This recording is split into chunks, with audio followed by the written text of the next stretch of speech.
Wisp Sports Radio, the voice of women in sport. Hello and thanks for downloading Beyond the Balls. You're listening to our 10th episode. Beyond the Balls is a co-production between Women's Sport Australia and Wisp Sports.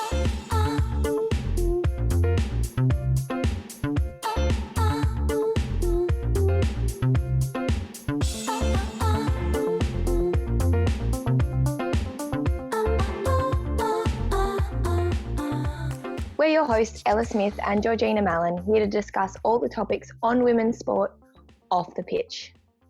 Hey Georgina, how are you going? I'm good. How are you, Ella? I'm good. I'm very excited. We've got a basketball legend who we're speaking to today, so let's get to it. Yeah, so today we welcome Sandy Brondello. Sandy is an Australian women's basketball coach and the current coach of the Phoenix Mercury of the Women's NBA. Sandy played 302 games for her country, which remains the third highest total in Opals history. During her 17 years of playing with the Opals, she competed at 4 World Championship tournaments and 4 Olympics, medaling at 3 of them.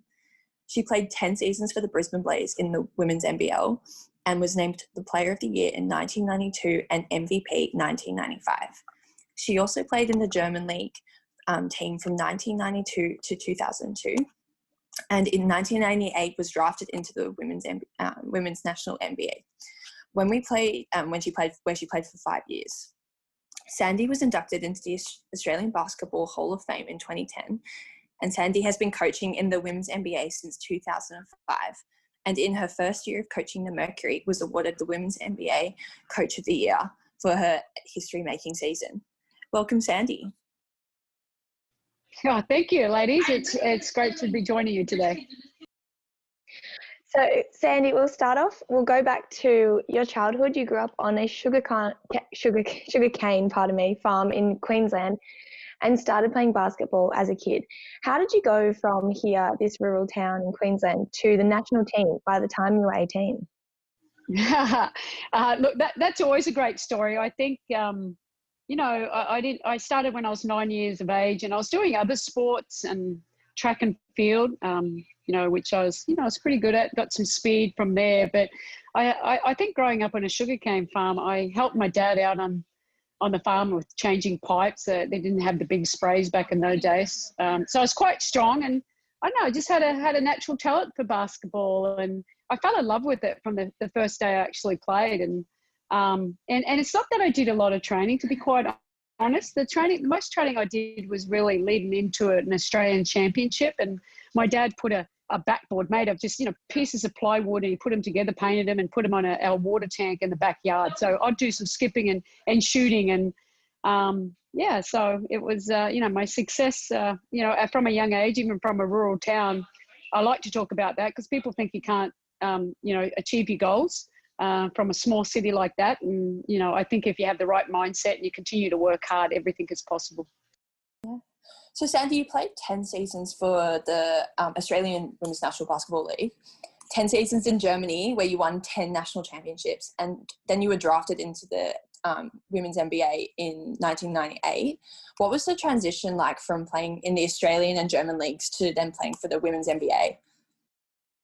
Oh, I mean, that was, you always, winning our first ever medal for for basketball, for both men and women, it's just amazing. And I think it was very an emotional time, and we've been, we missed out on the 1992 Barcelona Olympics because we failed to qualify. So to go from not playing and then to get the bronze medal, obviously we were very proud of that achievement. And, you always remember that first medal, but it kind of motivated us to do more. And we had a great bunch of girls. We had a great coach, and I suppose we went on to win another medal in 2000 and 2004 before I retired, but they've won more since then. But yeah, great experience, great memories. Yeah, so you retired from playing after the 2004 Olympics, as you said, after having played 302 games for the Opals and also across 3 national leagues. So obviously you had so much experience. Was coaching always going to be your next step? Yeah. I always knew that's what I wanted to do. My husband, He's a coach, and he's been coached for a long time. He was one of the coaches over in the team that I played in Germany. And, I saw all the preparation that went into it. And, this is my greatest passion. I love playing the game, and I knew I couldn't do it forever. But, the last few games, it was last few years of my career, I just started getting more interested in the coaching, how they did it, what they did, and all the work that went into it. And I knew that's what I wanted to do. So, I say I got the best two jobs in the world. I'm a head coach of the WNBA team at the Phoenix Mercury, and also the Australian Opals coach. Yeah, it's a pretty good resume. So when you joined the WNBA as a coach, you became assistant coach for the San Antonio Silver Stars in 2005 and then head coach in 2010, which was a position that only lasted one season. Now, obviously you've been around, the cutthroat nature of competitive basketball and WNBA and really any competitive sport for some time, but was it a different or more difficult experience when you were the coach when that season ended? So you're talking about when 2010, when I was the head 2010, coach? yeah. Yeah. Look, obviously I was pregnant that year, and when I look back, I probably actually shouldn't have coached. And the reason why we took over, because the head coach, the WNBA decided there's only going to be one assistant, and so I was promoted, but I had a baby during the season. And I came back 8 days later, and I was traveling with two kids with my husband. He was the assistant coach. So it was, when I look back, I think I was just totally exhausted, to be quite honest. But we made the playoffs, but the other coach was obviously going to come back, and we had a 1-year contract. And it was you realize how cutthroat coaching is, but I was grateful for the opportunity. And then, the next few years I went on to Los Angeles, and I became an assistant coach there. And I was coaching an assistant coach to my husband in Russia, in Ilgemka, Ekaterinburg, for 5 years. And then, I coached some other great players and got an opportunity again. And, I think it prepares you. You're as a young coach, you kind of learn from every experiences that you have. And that was my goal. It's like, I need to get better for that next opportunity that came along, and it did come along. And, I think we've had a pretty decent run. I would like to have won a few more championships, Phoenix Mercury, but, I think, it's been a great, experience overall. Yes, as we were saying, you became the head coach of the Silver Stars in 2010. You were one of 7 female head coaches of the 12 teams. This year, there are only 4 female head coaches.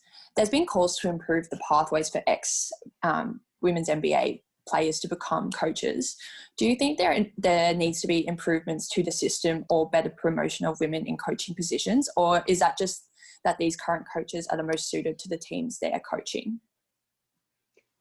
Yeah, look, obviously that's a really good question. I think we would like to see more female coaches in the WNBA, but that's up to individual organisations too. But I suppose as a former player, I think we're on the right track. I think there's more assistance as former WNBA players now in these positions with all the teams around the league, and I think that's great.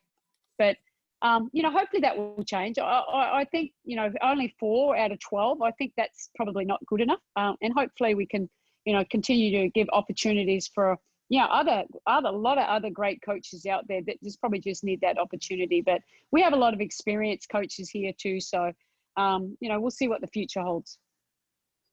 Sandy, I want to talk about the new collective bargaining agreement that was brought in earlier this year.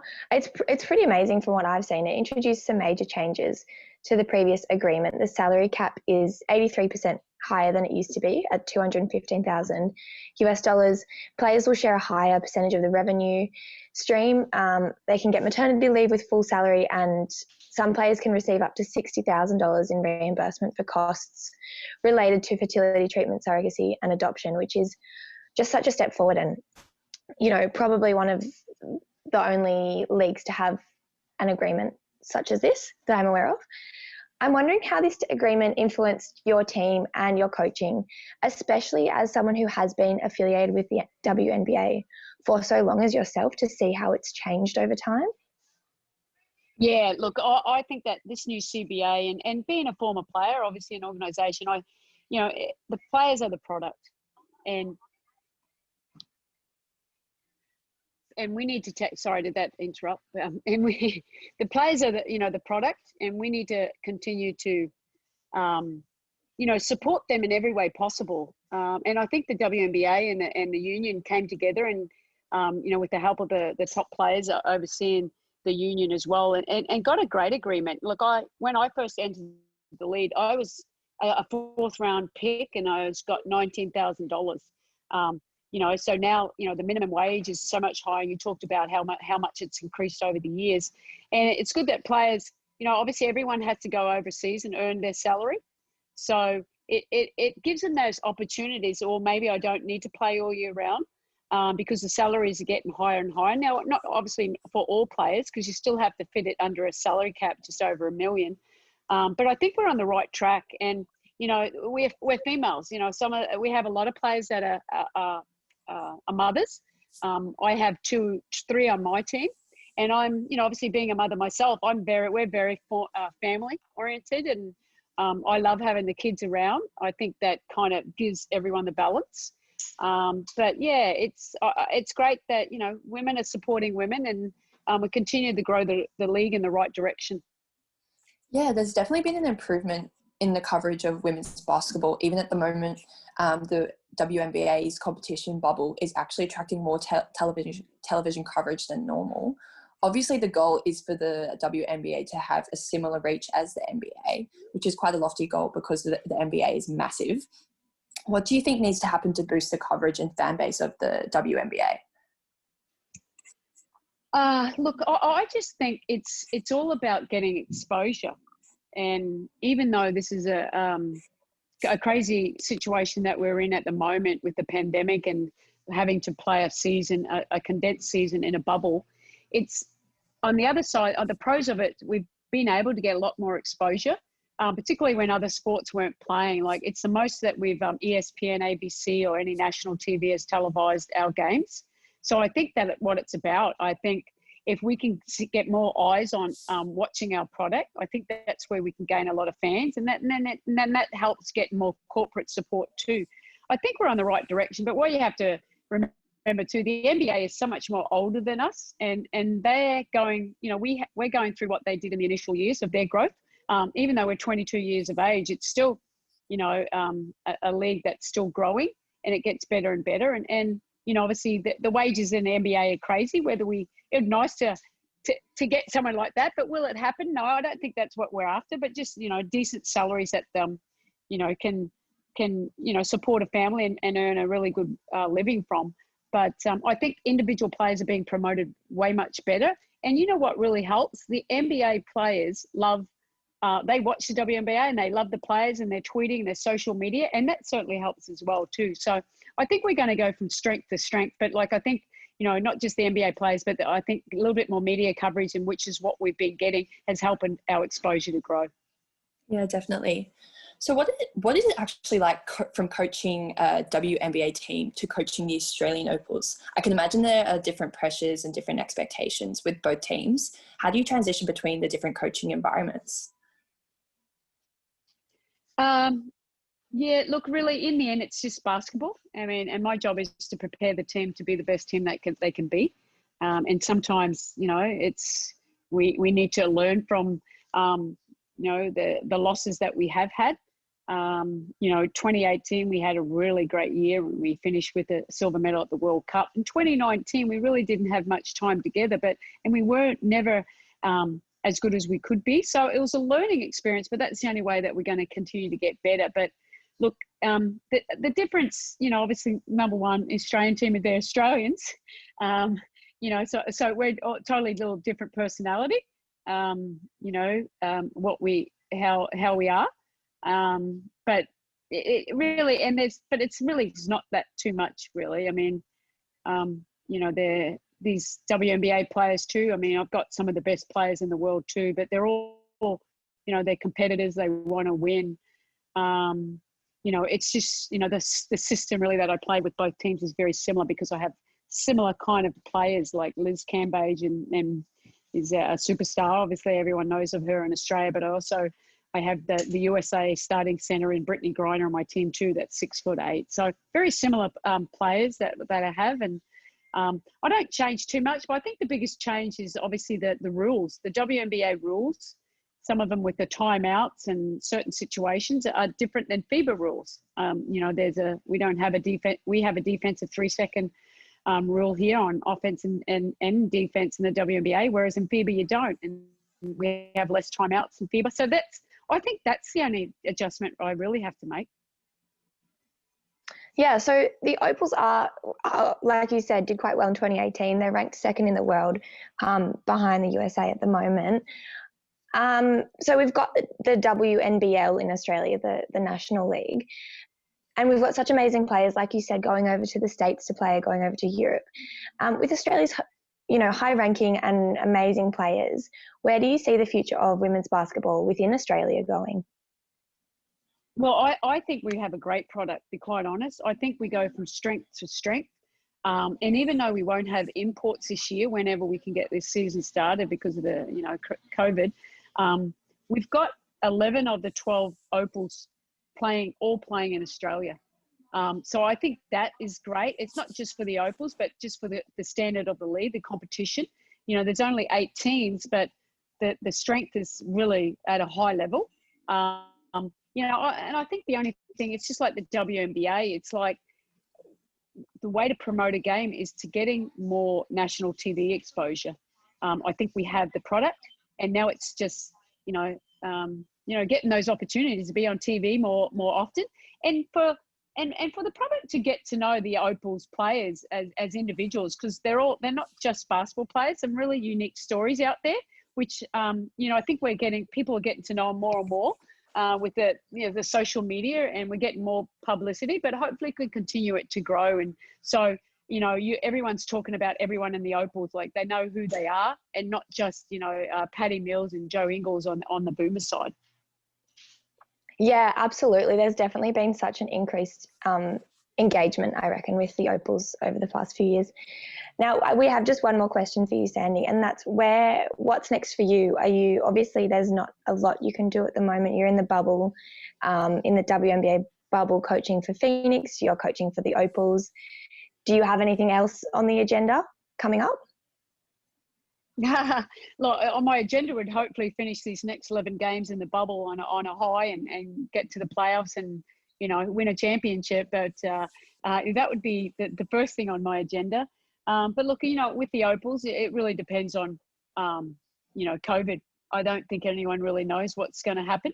We're supposed to have a qualifying tournament in November and then in February. So we're still waiting to see if that will go ahead. Now it really just depends on how we can recover from the situation we're in at the moment. But look, 2021 could be a really big year. Hopefully everything gets back to being normal. We've got we've got the Olympic Games, and then we're into the next qualifying for the World Cup. We have the World Cup being held in Sydney in 2022, which is going to be fantastic exposure for us. And hopefully we can, have a successful campaign at the Olympics and like I've seen, grow the sport. And then in the World Cup, having it in our home country, everyone's going to get a unique opportunity to see not just the best Opals, but the best players from all around the world.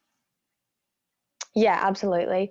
Well, Sandy, thank you so much for your time today. We really enjoyed the chat. Thank you for giving us your time. Yeah, not a problem. Yeah, thank you. Thank you, Sandy. That was such a great conversation with an Australian basketball legend. Head over to wispsports.com to find the show notes. You can find Sandy on Twitter at @Brondello. You can find Wisp Sports at Wisp Sports on all socials. And Women's Sport Australia is at Women's Sports on all socials. Or if you'd prefer to email over social media, you can go to info@wispsports.com. Thanks so much for listening to the show. We've spoken to some amazing sportswomen and are so grateful for their time. We'll be back in 2 weeks with another fantastic guest.